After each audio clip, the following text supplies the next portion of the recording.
Hello and welcome to The Magic in You, where I am here with Galatea, who was initiated not only into Alexandrian witchcraft, but into the London Coven of Alex and Maxine on the Spring Equinox in 1971. That was just shortly after her 18th birthday, where she also, during her time there, acted as the Coven maiden. She later went on to marry fellow Covener in 1976, to whom she had a daughter who's also an initiate of the craft. And Galatea ran a coven in London later and also in Kent with her husband until they separated in the early 1990s. And she continued running the coven until 1999. And I'm just going to bring you onto the screen, Galatea. So it is a great honor and privilege to have you here, and welcome to The Magic in You.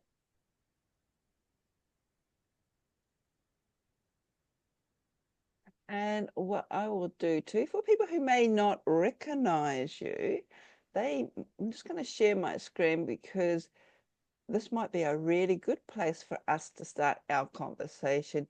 Is this wonderful image here. And this is you in the left wearing the crown with Alex. And I believe this is John. And can you tell us a little bit about how this photo came about and how it came to you entering the craft?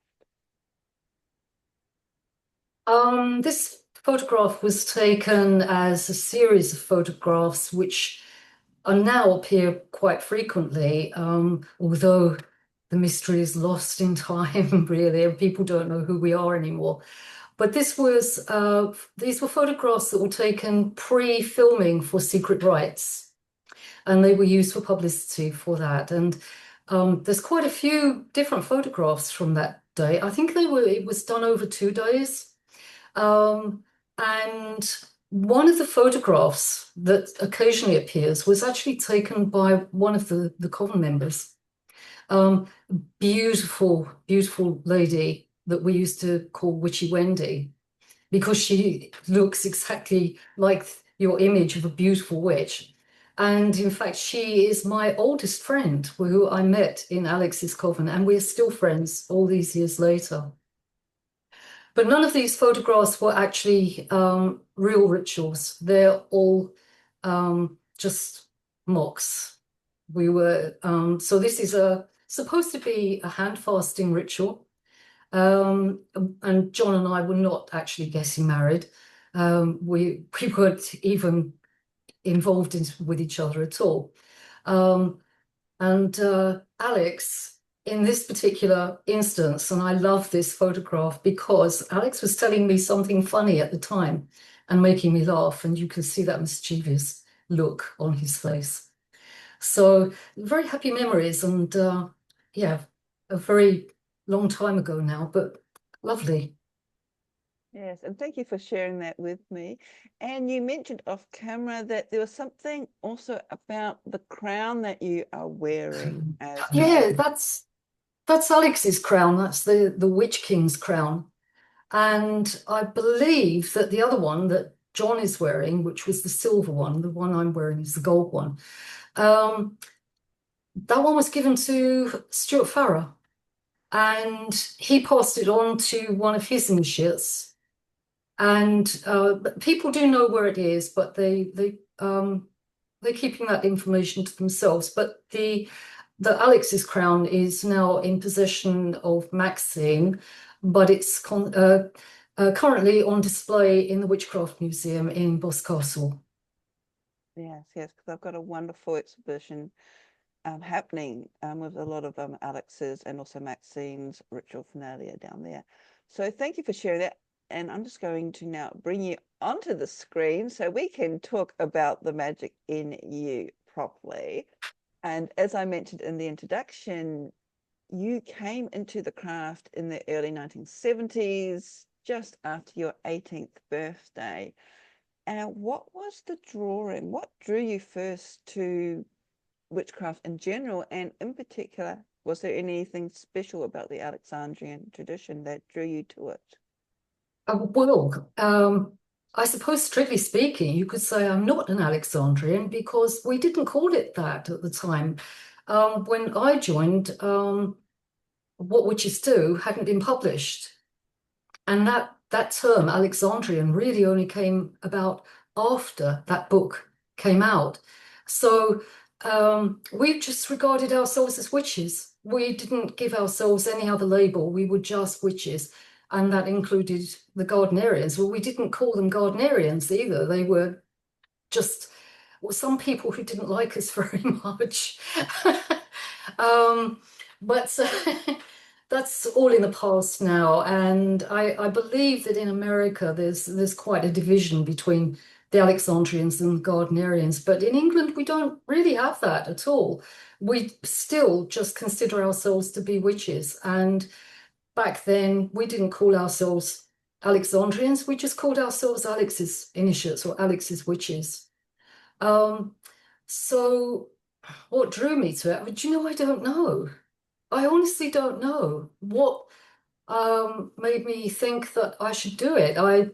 Because I'd had this background in things mystical because of my father. So I'd seen Alex on TV, and he was being very evil and sinister. And he had this long cloak on, and he was wearing dark glasses. And he came on and he said he was going to do a spell to kill somebody. And it's real soap opera type stuff. And he was just being, well, funny, to be quite honest, because I wasn't Alex at all. And I saw him and I took all this. I was young at the time. I think I was probably 16 when I saw that. And so I was a big Dennis Wheatley fan. And I thought, oh, it's like that. And so when I went to the library one day and I went into the occult section and I saw King of the Witches on the shelf, and I recognized him from this TV program. And I was 17 at the time. It was 4 or 5 months before my birthday, I think. And so I thought, oh, I'll read that. That's going to be exciting. So I took this out and read it, and I hadn't even got halfway through the book. And I just knew that this is where I belonged.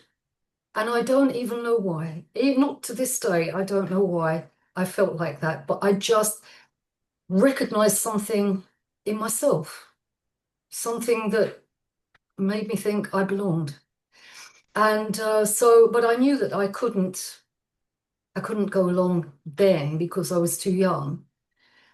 So I waited and I thought this will give me enough time to actually really decide if I'm doing the right thing, because I didn't want to just jump into something and then possibly regret it later, because you don't know, do you? And back then we knew nothing about the craft.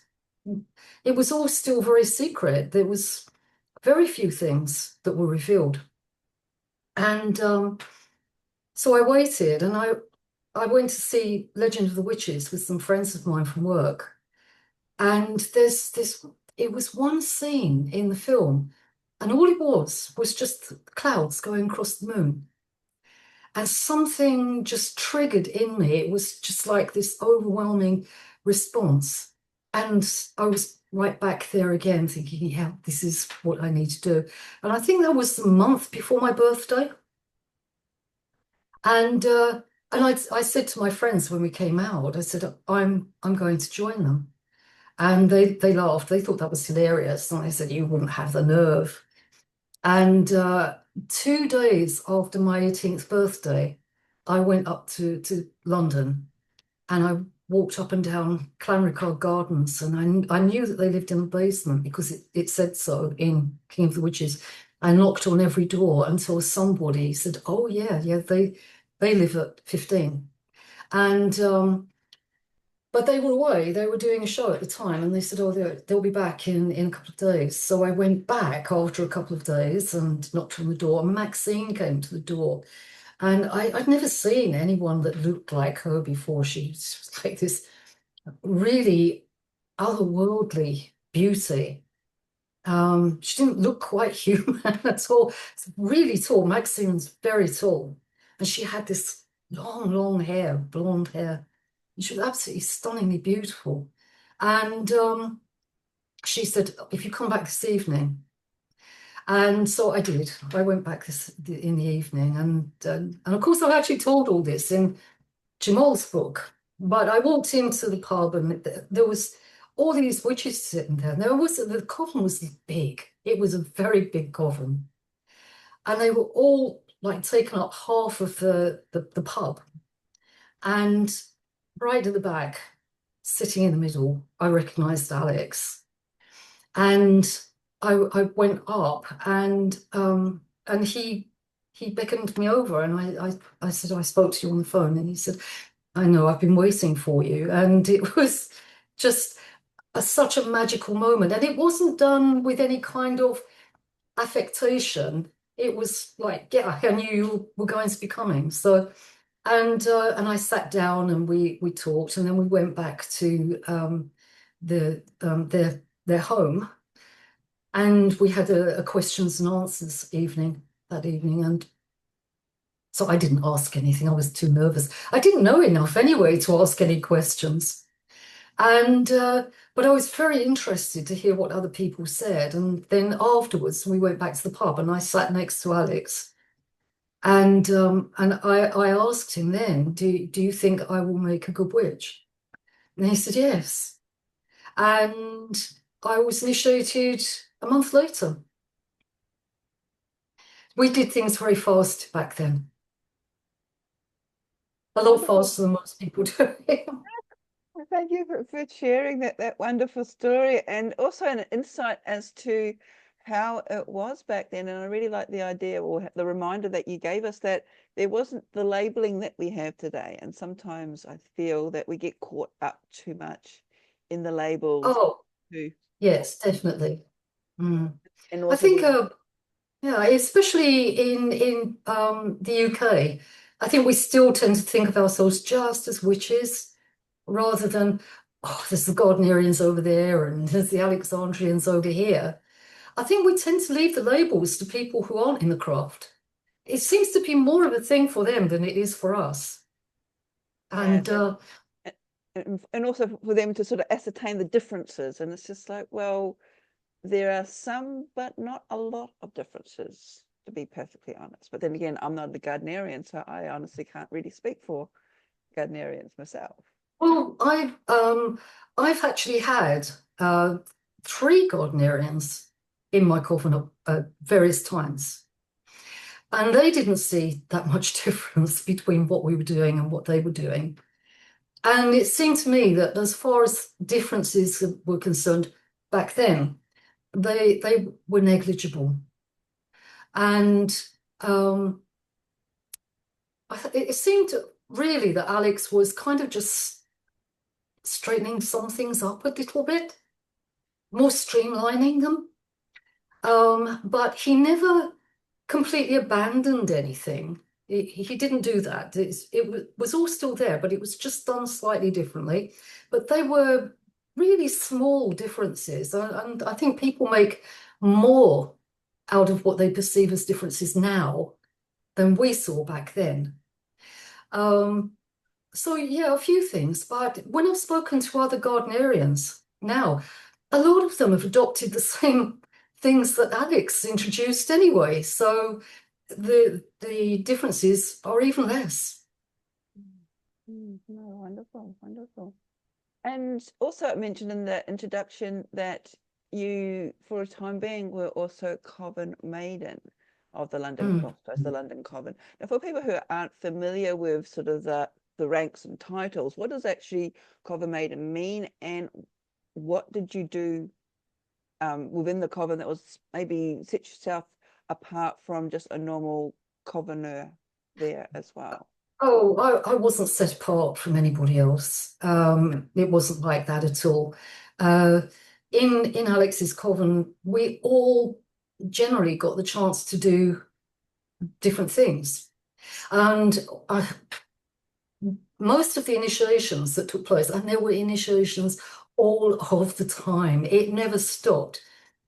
that's because so many people wanted to come in that there wasn't time to vet them or anything like that. You just had to kind of trust your instinct a little bit and go with that. And so we frequently had multiple initiations every time there was an initiation that was done. It was usually more than one, sometimes two, sometimes three, and sometimes more. One night we virtually run out of cords. There were so many people being initiated. I think it was about 7 people, and they were borrowing cords from other Coven members to try and bind everybody. Oh, maybe I should be saying that, but it's all out there really now, isn't it? But so uh, we all had the opportunity to do different things, and as long as there was a third degree at the altar, then first degrees could initiate as well.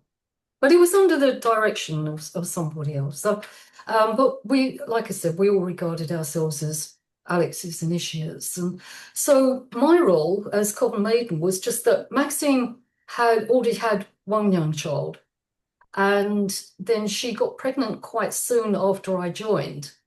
So she didn't come into the circle when she was pregnant. And then they got the house in Selmeston as well. So their time was divided between London and Selmeston. And Maxine was often in Selmeston with the children.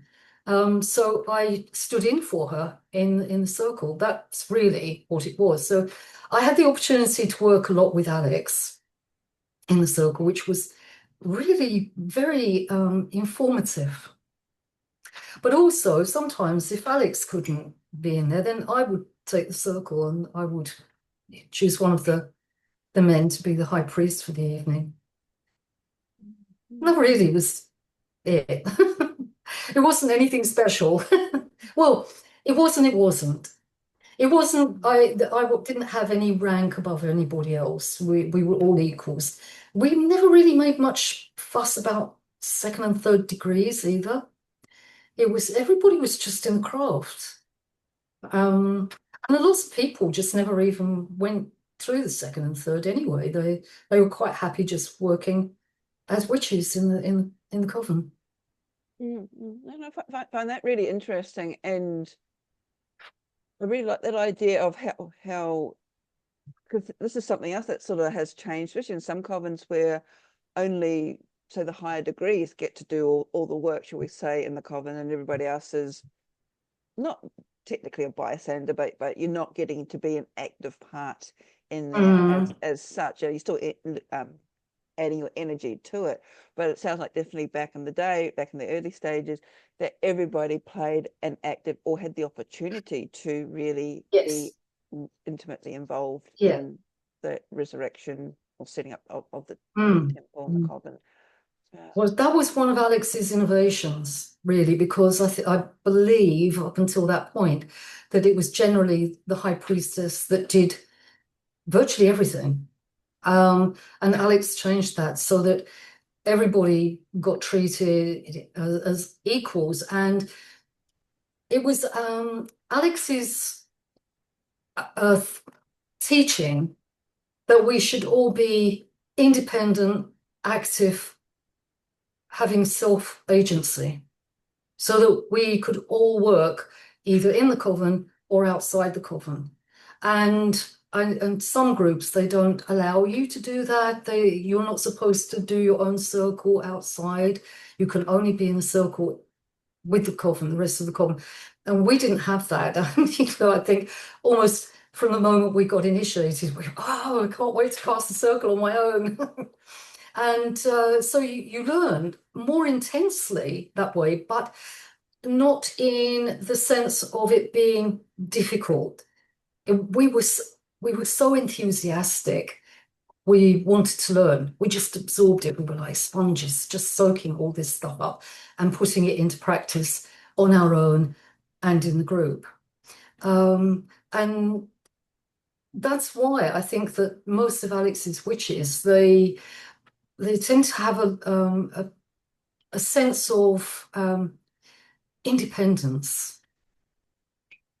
That what they do is not dependent on a group, but it's down to them. Each individual is their own entity, and they're fully able to work with others or alone, which I think is really lovely. And I don't know if other people have adopted that, but in some instances, I've seen it gone back the other way, so that groups are stopping their Coven members from doing that. They're not allowed to do it. They're only allowed to work with the Coven. Yeah, yeah. And you sort of don't want to stand on people's toes saying, well, you're doing it wrong, or you're sort of not reading the rights correctly. But I do find that, well, from my own personal practice, doing my own work enhances when I'm in a group itself. And Oh, yeah. this is something that we were sort of talking a little bit off camera about too, is that compared with, say, how witchcraft has sort of morphed or merged into or perceived as it is today, it was different. I don't know if it's just initiatory witchcraft, but the witchcraft that especially came from Alex's and Maxine's covens, it wasn't just a thing. It incorporated every aspect of your life. And you were mentioning that even today, all these years later, it's not something separate from you. It is part of you and how it shapes Yes. your world. Yeah, I remember meeting one witch, and strangely enough, she's from my downline. But wasn't aware of that until she told me. But she said that she got angry when people said it's a whole, it's who you are. She said because makes it sound like a lifestyle choice, but of course it isn't a lifestyle choice. It's and I've often said it's which being a witch isn't something that you do, it's something that you are. And you are either wholeheartedly that, or you're not. You're just not part of it and you won't get it. And some people do come in and they don't get it. And they drop away very quickly because it doesn't give them that thing that it does to the rest of us. But yeah, I think it almost feels like something that you are born with. And by that, I don't want that to sound like, oh, you're born a witch, you're not made a witch. And it's not like that. But rather, it's got to be in you right from the beginning. And it's like in the sense that the color eyes that you're born with, they're always going to be the color of eyes that you have, and you can't change them. I mean, you might be able to put colored contacts in or something, but they're not real. And I think it's the same with witchcraft, whatever kind of witchcraft it is. And I can only speak for our kind, because I've never been part of anything else. Um, I think you're just born that way, but I still think you have to go through the process. And it's like my daughter and a wonderful priestess that is a friend of mine, and she said last month it was, she said about my daughter, she said, well, she's kind of like the closest thing that we'll ever have to a hereditary Alexandrian. And Corey just, that means nothing.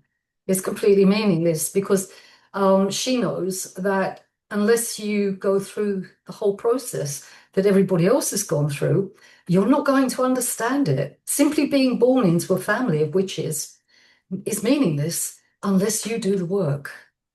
And she always wanted to anyway. She wouldn't have felt right. She wanted to be the same as everybody else. She wanted to say that she'd gone through it. She was one of us. Yeah, sometimes I feel like it's a bit like, say, our psychic abilities or our intuitive abilities. It's always there below the surface, but for some people, it's probably a little bit closer to the surface, and it needs that reawakening or that sort of like push, and that's what initiation does. It sort of reawakens that spark. Um, Yes. and then I look around like how, so there's many forms of witchcraft today, and it's a lot of it is sort of very sort of practical, which is fantastic because, you know, part of our craft, there's that practical aspect to it. Mm. But that's all it is, and it's, well, that's well and good, but where's the rest of it? Where's the sort of the soul to the practice? And I think that's Yes. what the initiation brings in, is that deeper connection to the other, to the gods. And well, that, I mean, Yeah. that's something that I've always been drawn to, no matter how many times I've sort of gone off and done my own thing. It's that Mm.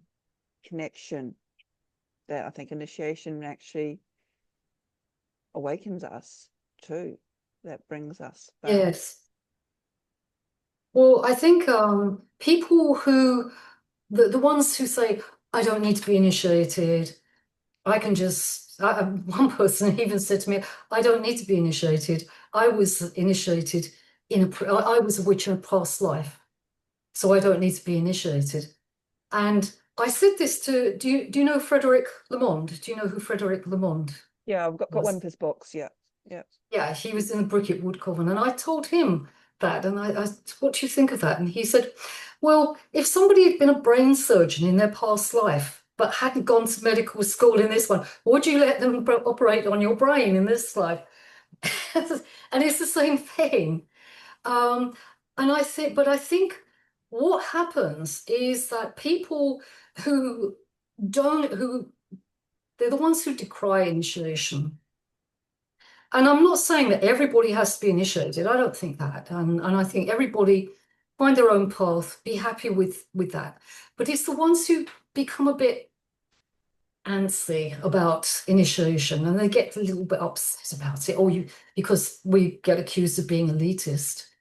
I said that to one high priest, and they said, well, of course we're elite, which I thought was really funny.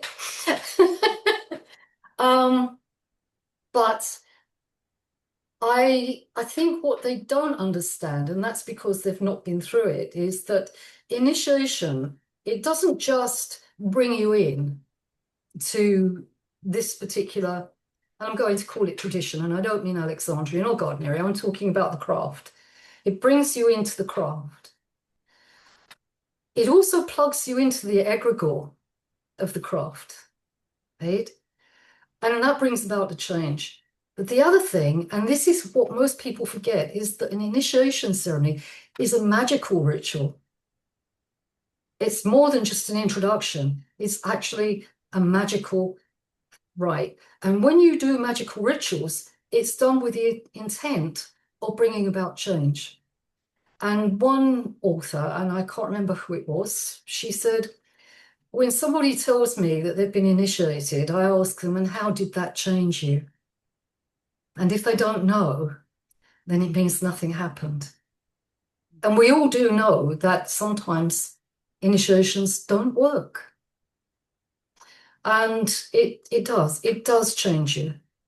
And you might not even notice it at the time, but sooner or later, if it really has worked, then you're going to notice it. And there will be that sort of grounding moment that never leaves you. There's a part of you that is always in that first circle. And that gives you your roots for everything else. And I think also it's important to sort of point out, and sometimes that change can be rather uncomfortable. Oh, very. I think if it was comfortable, that's definitely proof it didn't work. And I'm not talking about physical discomfort during the ritual, and I know that you're not either. What comes next, it's very disruptive. And Yeah. it can be very painful and it can be very difficult. But this is what makes you stronger. And it's almost like you've been walking around with sort of, even because I'm wearing glasses, when I first got my first set of glasses, then realized, oh, that's what the world looks like. Oh, that's completely different. It's like, wow, Yes. okay. And you see that, you know, in your relationships and maybe a career, depending on when you got initiated in your life. And things, and then you realize going, this isn't what I want. This doesn't have any meaning. And it's almost taking it to a deeper, to me, I would say more of a on a soul level. It's this really deeper connection that you have, and it's the deep awakening as well. Mm. Well, it's exactly what it's supposed to do. And um, I can't remember now what film it is. There's a film, and somebody says that they've had something done to their eyes, and they say, "My eyes hurt," and they said, "That's because you've never used them before." And I think that's true for us as well. Um, it hurts because we've never used that consciousness before. We've gone sailing through life, and that can be hard anyway, but it's all at the surface level. And then suddenly you this whole other world opens up and sort of drops you into it. And you're trying to find your way, not just through this ordinary life that you've been navigating, but through a whole other one as well that you didn't even really know existed. But I think if you are really going to come into this properly, there's a part of you that always knew it was there, but you didn't recognize it. It's just beneath the surface. It's like that thing when you hear something that you suddenly realize is true. You've always known it was true, but you just didn't have the words for it. You didn't know that it was that you knew, if that makes sense. Yeah, So I think it's like that. yeah. Um, It's like a lot of us and have that's that feeling why, of coming home. It's like, oh, and everything makes sense. All of a sudden makes oh sense. yes, yes, yes, so much so. And I think that was one of the things that when I came into the craft, and I was in Alex's Coven, and some people had been there for several years, and most of the people were kind of brand new. We all felt that, and it was this unique experience that made us one. We all felt exactly the same thing. We all experienced the same emotion of coming home. Mm. And it's you can't describe it to people.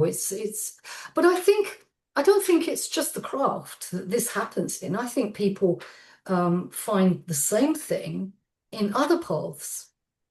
When they find their place, it must feel like coming home for them as well. So I'm not saying that ours is in any way better. It's just one of them. It's just one of the paths. Yeah, yeah, oh, wonderful. So you were initiated in the early 70s and now we're in 2025.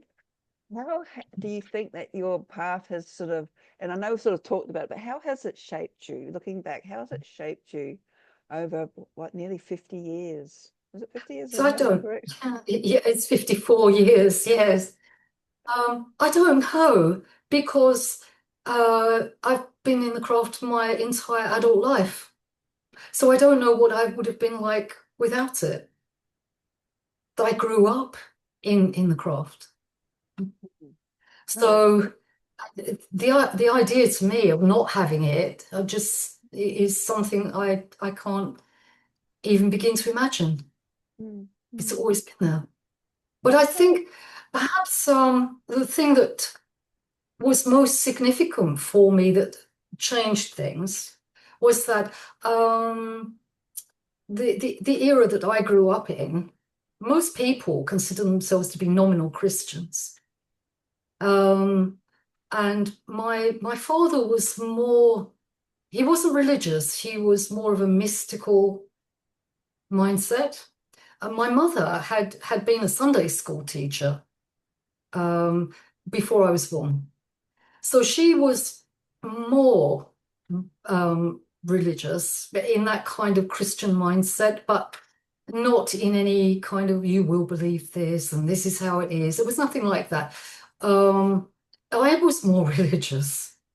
I loved religion right from the moment I can remember. I loved religion.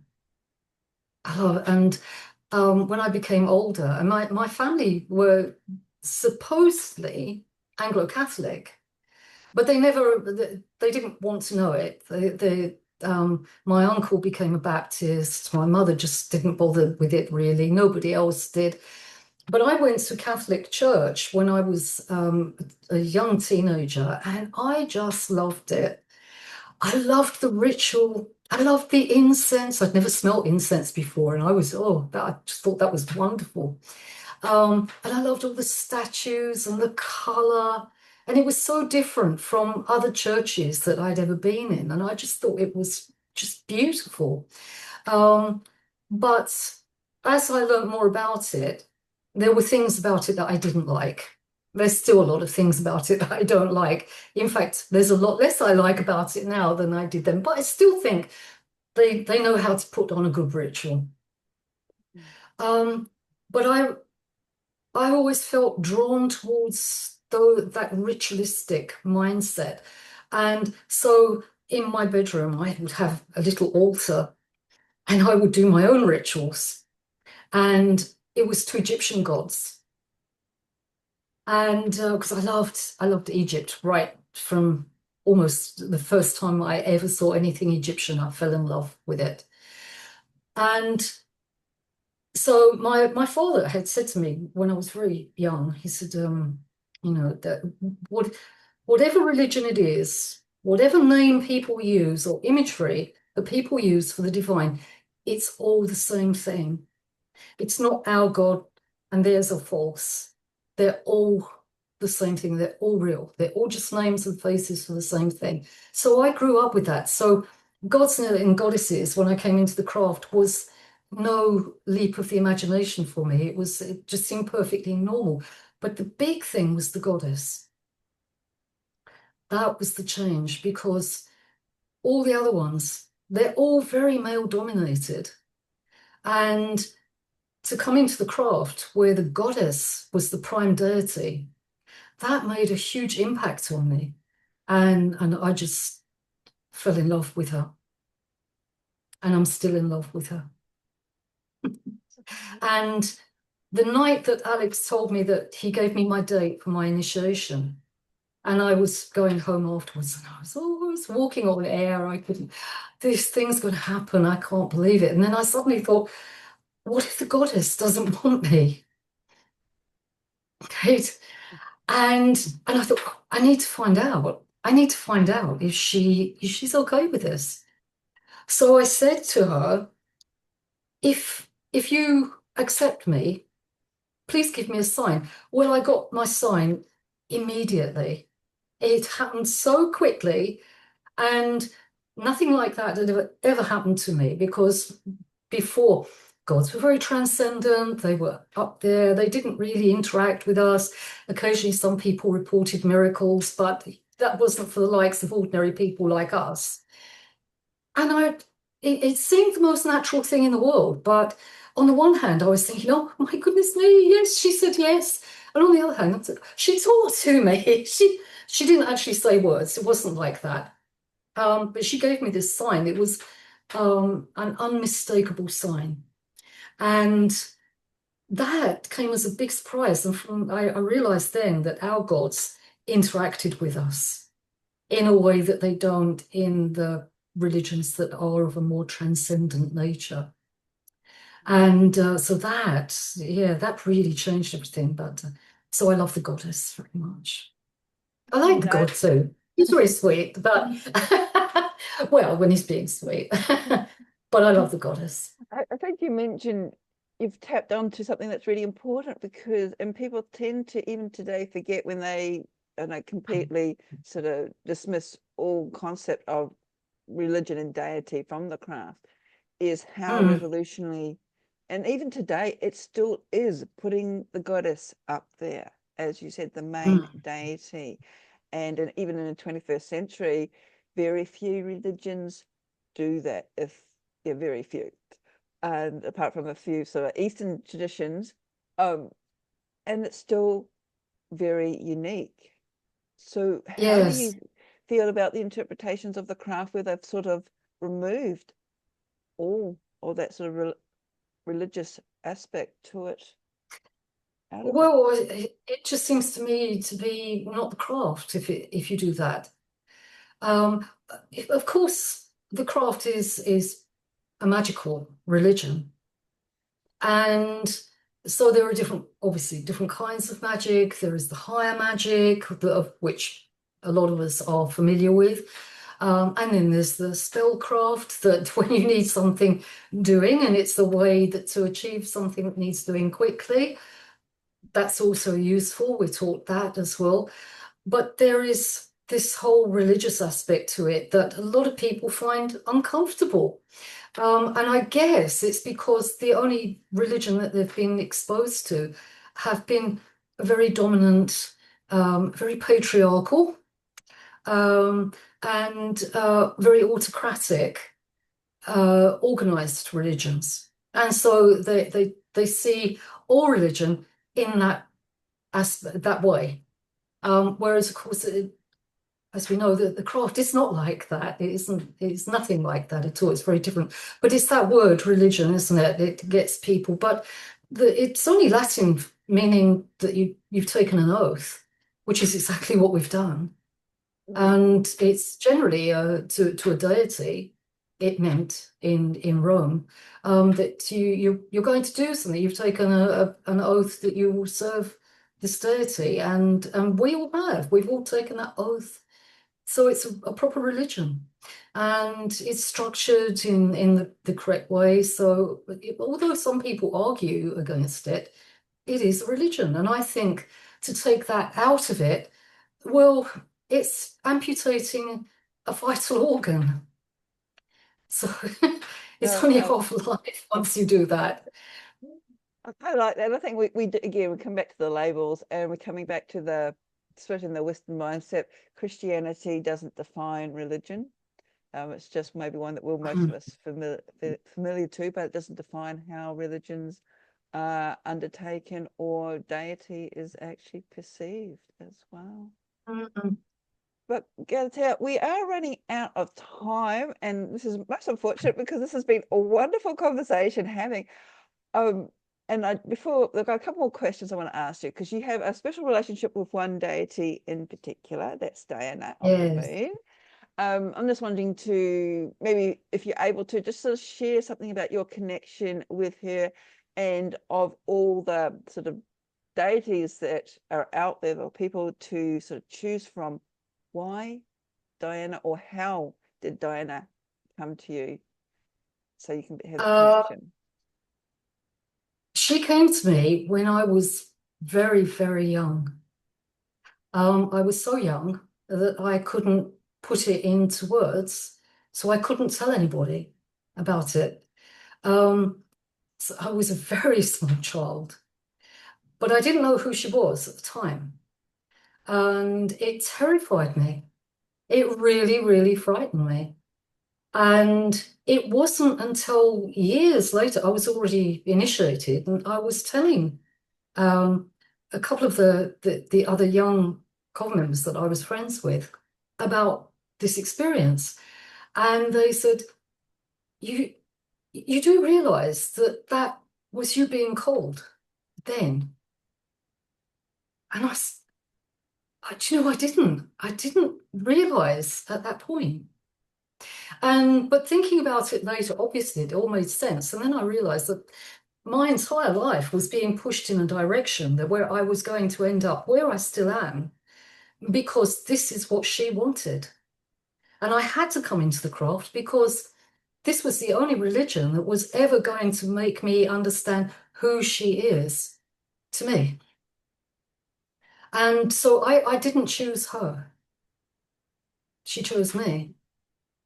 And if that makes it sound like I think I'm being special, honestly, I don't, because, you know, it's just really not an easy thing. And everybody is as special as everyone else. Nobody's more special than anyone else at all. And the gods give us all whatever it is that we need. Each person in their life is given a set of circumstances that they need to fulfill their purpose in life. This just happens to be mine. But I'm not unique in this thing. lots of other people talk about it exactly the same. And when I listen to other people, I don't discuss it with other people really, but when I've listened to other people talking about their experiences, I recognize it straight away and think, yeah, that's exactly how it is. Um, so yeah, I can't. I feel she teaches me things, but by that I don't mean the goddess talks to me. She doesn't talk to me. If ever I say, oh, I'm hearing things, then I think it's probably time to call the men in white coats. So I'm definitely not hearing things. It's more of a way of pointing me in a direction so I see things the way then they are, just for my sake, for whatever it is that I'm supposed to learn. But I think everybody's path is quite hard. If it's an easy path, it's not really probably worth doing. You have Yeah. to, it's like going down to the gym and only ever lifting weights that don't test your ability. You have to be pushed. And this is just the thing that pushes me. So I had to come into the craft because otherwise I couldn't have known who she is. Yeah, and I think too, and this is just my observation today, because we live in such a busy sort of head focused world of stuff and distractions. When people are wanting to connect with deity, it's almost like they are, and I'm just trying to think how I can word this, almost putting on their expectations of what they want deity or how they want deity to connect with them. When Mm. and often this is because listen to other people and how other people have connected with deity, but all it really need or what they really need to do is just even just light a candle, go for a walk in nature, is just to sit and listen, and then Oh, yes. deity in whatever role, guise, archetype, whatever word you want to use, will give the Yes. details they Yeah. want. Well, um, I loved collecting prayers to the goddess, hymns and prayers, and like we do. And I would use it. And one day I suddenly realized I'm reading this stuff and it doesn't mean anything. It I'm just saying somebody else's words. And then I realized that I didn't need words anymore. She already knows what's in my heart. All I have to do is just be open to that. And I think Doreen Valiente said something very similar, didn't she? She said all these years she'd been studying different techniques and all these things. And then one day she realized that real witchcraft and connecting with the goddess was just going out and looking up at the full moon. That's all it needed. And I think that's true. And so I'm quite minimalist now. If I do ritual a lot, I love ritual because it's just a beautiful thing, and it's like you're engaged, all parts of you are engaged in this, and I do love that. But my techniques, I guess, are simplistic. I don't think it ever needs to be overcomplicated. I don't think that the gods need really elaborate rituals. All you've got to say is just be honest with the gods. Just be honest with them. Just be open to them. Talk to them like you would to somebody else, Mm. and they will Mm. answer if your heart is open to that. Mm. Yeah, but I think a lot of it, because, especially with Diana, she's a goddess of liberation. She promises freedom. Um, and this was obviously a thing in ancient Rome. Freedom to slaves who managed to get to her temple was guaranteed. And she still promises that freedom, and it's expressed in the craft in certain ways that are unique to us. Um, and I think mostly that liberation is taking things away, not piling things on. So if you think, I have to do all this stuff, I have to have these robes, I've got to have this incense, I've got to have this crown, I've got to do all this stuff and say all these words and everything. Well, that's great if you enjoy it and it achieves the result that you want, but you don't actually need it. And that's one of the things that Alex first taught me. There will come a point where you don't need any of this stuff anymore. you'll be able to do it without all the accoutrement. And that was very true. That's exactly what happened. And people who've been in it for a while will say the same thing. I don't need all the add-ons. Mm, mm, mm. And I'm just thinking while you're talking, especially in our modern world where it's so gone very commercialized, and Oh, being excuse me, we're being told that we need all this sort of stuff, and it's just like, well, no, you don't. You don't. no. This listening to you, the most important thing is that opening up and that belief Yeah. in. But of course, Mm, it's in a lot of people's best interest to make you think that the more money you spend on their product, the more results you're going to get. And of course, in the craft, we charge exactly nothing. mm, If anybody's charging you money in the craft for what you're being taught, get out of there quickly because that's not the real deal. It's free. It was given to me freely, and I would pass it on freely. mm, mm, If mm, it's not mm. free, it's not worth having. Yes, yes. Well, we are coming to the end of our time, Galatea, and I would just like to thank you so much for your wisdom and your time that you've spent with us today. It's been an absolute pleasure listening to Thank you. you for your wisdom and insight. And again, and now you are you active? Do you have a coven? Can people contact you, or because I know these days some people just want to get on with their lives, or is the best way for people if people want to get in touch with you, or maybe they can't, is to go through other I'm sources. not, yeah, I'm not on social media, I'm afraid. Yeah, no, I've got no time for that really. So no, No, I, maybe they can pick up one of Jamel's books and read all about your story in Jamel's books as well. And I'll put a yeah, link yeah, to exactly that. I'll put a Yeah. link to Jamel's book below our conversation. So once again, thank you very much for spending this wonderful discussion. It's not even making sense, having a wonderful time listening to you, and also to everybody else listening to Galatea and the magic in her. Thank you. Blessings.